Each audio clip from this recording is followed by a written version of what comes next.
À Toulouse, le laboratoire de chimie de coordination du CNRS s'intéresse à des molécules qui ont un grand intérêt pour une grande partie de l'humanité. Qu'est-ce que c'est que l'artémisinine ? C'est un antipaludique qui a été découvert en Chine par une dame qui est maintenant célèbre et qui était totalement inconnue à l'époque, Madame Tu. Yu Tu. Alors, il faudrait prononcer un peu mieux à la chinoise, c'est Yu Tu.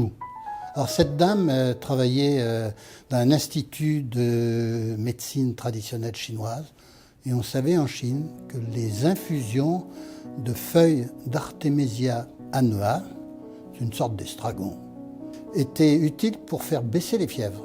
Et dans la pharmacopée chinoise, depuis le 3e, 4e siècle, on sait ça. 15e au 16e siècle, on commence à comprendre qu'il y a des fièvres qui sont différentes. C'est des fièvres qui montent, puis qui descendent à peu près, puis qui remontent. Ça, c'est des fièvres du paludisme. Et pour ces fièvres-là, eh bien, ces infusions d'Artemisia annua étaient bonnes. Donc on commence à comprendre des choses. Les antipaludiques dans le monde, c'est la quinine, c'est l'écorce de quinquina ramenée par les jésuites d'Amérique du Sud. À partir de la quinine, on a fait beaucoup d'antipaludiques. Mais tous ces antipaludiques avaient peu à peu un défaut. Du parasite deviennent résistants. Ça, c'est ce qui arrive quand on utilise un médicament pour traiter une maladie. Donc il faut avoir de nouveaux outils. Et des outils thérapeutiques, Madame Tu, elle a compris que dans les feuilles, il y avait quelque chose d'actif. Et on était en pleine guerre du Vietnam. Ho Chi Minh demande à Mao Tse-tung de l'aider à trouver des antipaludiques.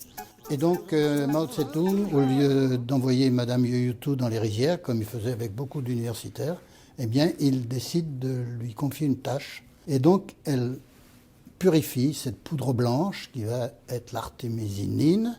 Elle en détermine la structure. La communauté internationale a toujours eu une grande admiration pour son travail qui a été fait dans des conditions difficiles. Et c'est le premier prix Nobel féminin chinois. C'est une très belle histoire. Et le fait que le comité Nobel ait reconnu cette très belle histoire scientifique montre que le prix Nobel, c'est toujours un prix qui n'est pas tout à fait comme les autres. Et à partir de là, on a essayé d'aller plus loin et puis on a fait d'autres choses.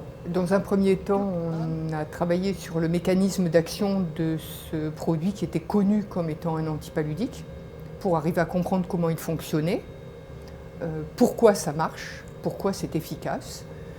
Et on a utilisé cette connaissance du mécanisme d'action, cette connaissance acquise dans notre laboratoire, pour imaginer d'autres molécules actives également, mais entièrement synthétiques. Donc il faut comprendre ça sur un plan moléculaire. Et ça demande de faire des réactions de chimie entre l'artémisinine d'une part et les molécules principales du sang, puisque c'est quelque chose qui chez le patient se passe dans le sang. Et l'hème est un constituant majeur du sang. Donc on a dépioté, on a compris des éléments de ce mécanisme. L'hème est la partie de l'hémoglobine qui véhicule l'oxygène. C'est sur elle que se fixe la molécule d'artémisinine.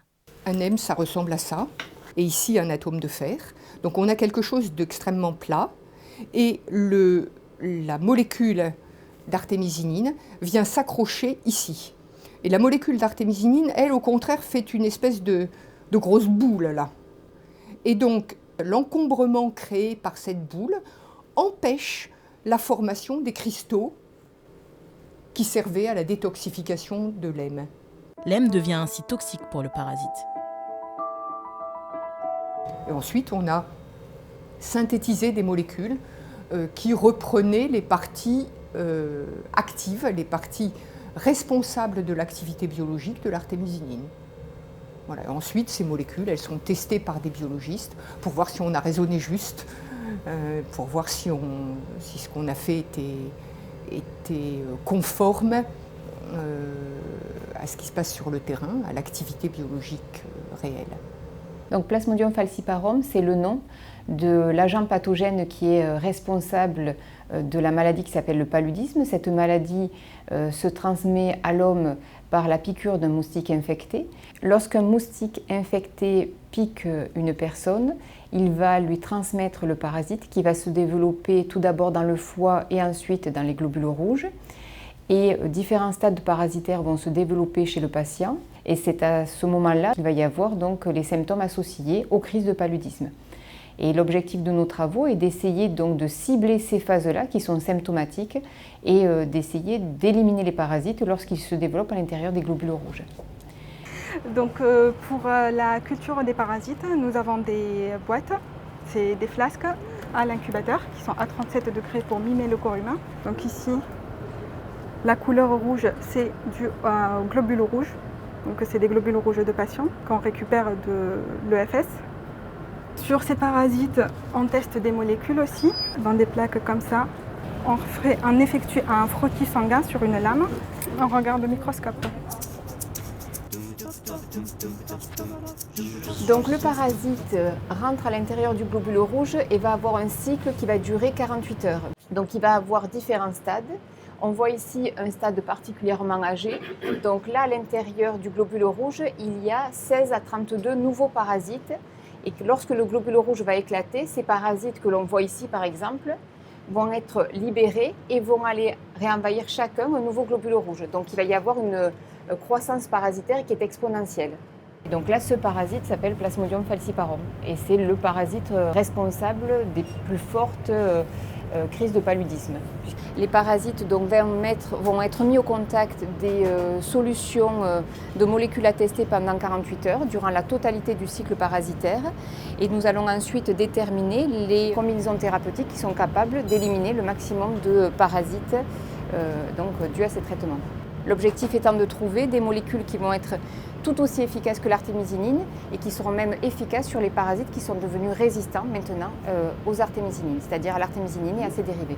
Ce sont des millions, voire des milliards de personnes qui sont concernées par cette maladie, mais le développement de résistance à tous les antipaludiques, et notamment la dernière génération d'antipaludiques, laisse craindre dans un avenir plus ou moins proche une situation relativement difficile à gérer.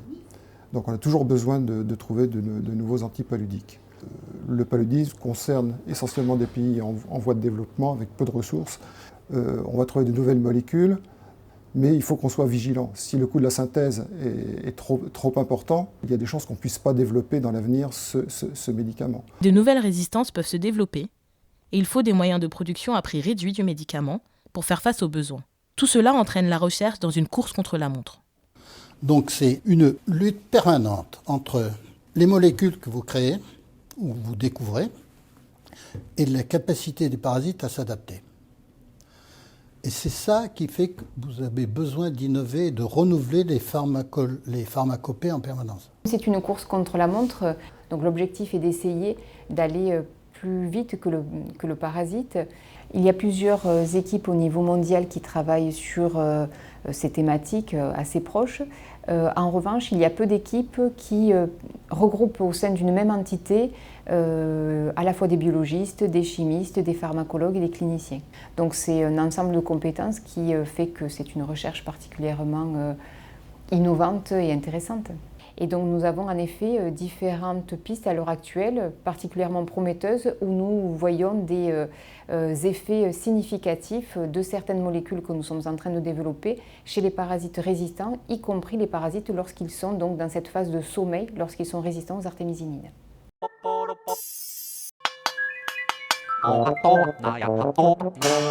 YouTube